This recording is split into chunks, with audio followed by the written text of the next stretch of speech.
Hello everyone, and welcome again to Nettle, the best platform around for distance learning in business, finance, economics, and much more. Please don't forget to subscribe to our channel and click that bell notification button below so that you never miss fresh videos and tutorials you might be interested in. Many thanks to our current Patreon supporters and YouTube members for making this video possible. We would also greatly appreciate if you consider supporting us as well, so please check the link in the description or click the join button below for more details. My name is Sava, and today we're going to investigate a key concept in behavioral finance and support and resistance trading, that is price clustering and psychological barriers at certain values of stock prices. And here to investigate this key concept and the statistical tests associated with this, we have got a price history of open, high, low and closing prices of Amazon over the course of almost 8 years, from year-end 2013 until October-end 2021. So plenty of data here. And when you are studying something like that, you need to make sure that, first of all, the stock has not undergone a split during the course of the sample period, as obviously then the adjusted post-split prices would be not reflective of the psychological barriers that existed beforehand. This is the case for Amazon, as Amazon has last undergone a split in 1999, so our results are not affected. And second, as we will be testing psychological barriers and price clustering for last digit, or sometimes last 2 digits, we need to make sure that the price is large enough for those last digits to be distributed as per the null hypothesis of uniformity. We would basically compare the empirical distribution of last digits or last 2 digits to the uniform distribution, and that would be true only if there is enough digits in the price. And as even at the start, our price is a 3-digit number in the range of $400 per share, then this assumption is fulfilled. As if it would not be the case if the price would be low, and for example, it would be only 2 digits or 1 digit, a number, then it would not be uniformly distributed as per the null hypothesis, but it would be distributed as per the Benford's law. And we've got a separate video on Benford's law and its applications in finance, so check this out if you're interested in this particular case. However, here we first need to retrieve last digit and last 2 digits for the Amazon stock price over the course of our sample period for open, high, low and closing prices. And here we first need to round down the price to the nearest integer. Round down comma 0 will do the job. And then we need to retrieve the rightmost digit in this number. So we can say right 1, so the rightmost, meaning the last digit, and then we need to tell Excel that this is a number and not a string character, as right, left, and mid functions return by default string characters, so we need to add 0, so Excel represents it as a number. And we can see here that at the end of December 2013, the opening price of Amazon ended on a 4, which is exactly the case, as the price was $394. We discard the cents over here. And then we drag it across and all the way down to calculate the last digits of OHLC prices for Amazon across the sample days. For the last 2 digits, the idea is very similar. We can simply copy this formula and paste it over here. And instead of the 1 rightmost number, we return 2, meaning the last 2 digits. And here we'll have 94, which is exactly what you would have expected looking at this particular price. So when we can drag it across, bottom right click it all the way down, and see that, for example, something very interesting happens here, where the price ends with double zeros. We would have a 0 over here. As per the theory of support and resistance, you would suspect there is a support line at 00 or 01, or if you are interested in just last digit at 0 or 1. And if you're looking at resistance lines, 99 or 98, or simply 9 if you're looking at 1 digit, would be the usual suspects. But how to test that, given this wide range of digit data we have right now extracted? Well, the two go-to tests would be the chi-squared test and the Kolmogorov-Smirnov test. And we've got separate videos both on the general applications of chi-squared and the Kolmogorov-Smirnov test, so check these out after this video if you are interested in their concepts and more general applications. However, here we'll first apply the chi-squared and then the Kolmogorov-Smirnov to detect price clustering. So the idea would be to figure out the observed frequencies of last digits and last couple of digits that we have got in our data and compare them to the uniform distribution, basically meaning that all numbers are equally likely to occur at the end. And if it's not the case, then we can suspect there is something going on with behavioral biases of investors that focus on either round numbers or that are signaling of the psychological barriers that are occurring at high digits in terms of resistance and low digits in terms of support. And we'll be able to test for that separately later on. But first, let's apply the COUNTIF function and figure out how many of each digit are there in this array. And here we just need to lock the rows, as we want the columns to change as we drag it across, and refer to the digit over here, locking the column only.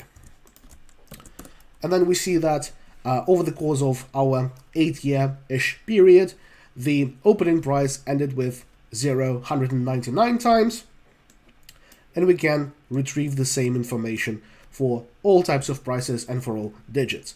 We can already see something fishy going on, with low prices ending at zeros quite a bit more often, and high prices ending on a 9 quite a bit more often. And that's exactly what you would have expected if you believe in support and resistance. High prices clustering at high values of the last digits, and low prices clustering at the low values of the last digit. And that is testable using a chi-squared distribution if you compare it either to the uniform distribution or to the distribution of the opening price.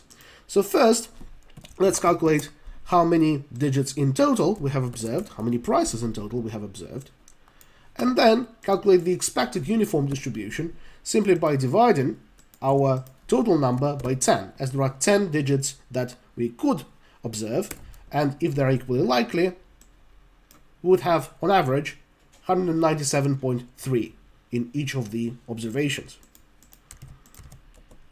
And now we can start applying the chi-squared test as per this particular formula to retrieve the chi-squared stats for each and every of our 4 prices, comparing their occurrences, the occurrences of digits, to the uniform distribution. So here we can calculate the sum of observed prices minus the expected prices, and we are locking the columns over here, squaring them and dividing by the expected once again, as per this formula over here. And we can enforce this formula and drag it across and compare the chi-squared stat values for all 4 of our types of prices, and see that, as we expected, the chi-squared stat is higher for the low prices and the high prices, signaling there might be some psychological barriers that drive our price clustering.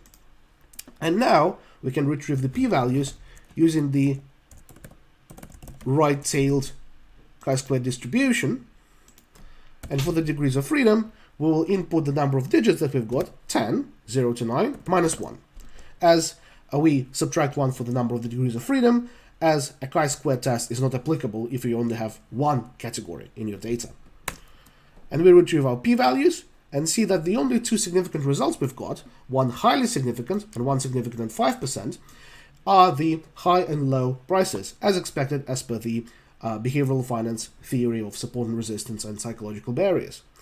Another way of testing for price clustering would be using a Kolmogorov-Smirnov test, where we need to calculate the empirical distribution function of our last digits and compare it to the theoretical distribution function that assumes a uniform distribution.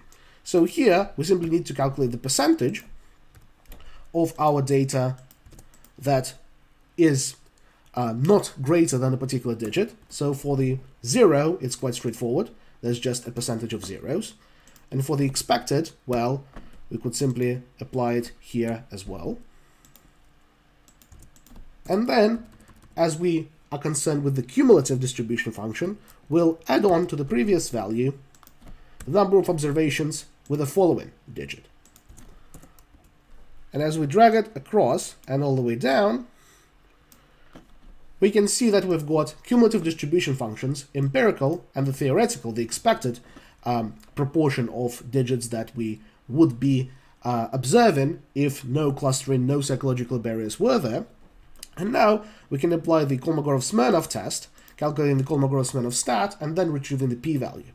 So for the Kolmogorov-Smirnov stat, we first need to calculate the supremum, that is the maximum absolute deviation between the empirical and the theoretical distribution function.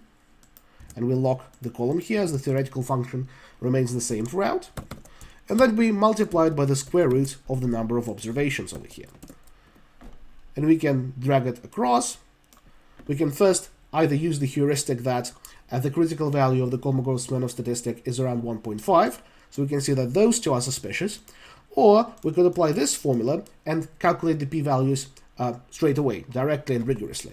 So we can input the exponent function and then calculate the exponent of negative Kolmogorov-Smirnov stat squared. And here we would have a borderline significant result with a p-value of 12%, not lower than 10%, but approaching it, so it's an alarming borderline result for high prices, and a significant result for low prices. And that's very typical of the comparison between chi-squared and Kolmogorov-Smirnov, as chi-squared is more sensitive, especially if you've got loads of categories over here, whereas Kolmogorov-Smirnov would not reject the null hypothesis that too often. So Kolmogorov-Smirnov is more conservative, chi-squared is more sensitive, keeping in mind when choosing which test to apply. For trading, for example, you would be interested in applying a test that would be very conservative so that you are not having too many false positives. So Kolmogorov-Smirnov probably is the way to go if you need to inform your trading strategies with it. However, chi-squared is also very useful in this regard. So keep that in mind when doing your own research and doing your own applications of the methodology. And finally, to test for psychological barriers explicitly, we can compare our distributions or our frequencies for high and low prices to those of opening prices to see whether our clustering is triggered by psychological barriers in terms of resistance or support for high and low prices respectively. So for resistance, our chi-squared stat would be the sum of our high price frequencies minus the opening price frequencies squared over the frequencies of opening prices. And here we can simply copy the p-value from over here, as the formula remains the same and it refers to a different chi-squared stat.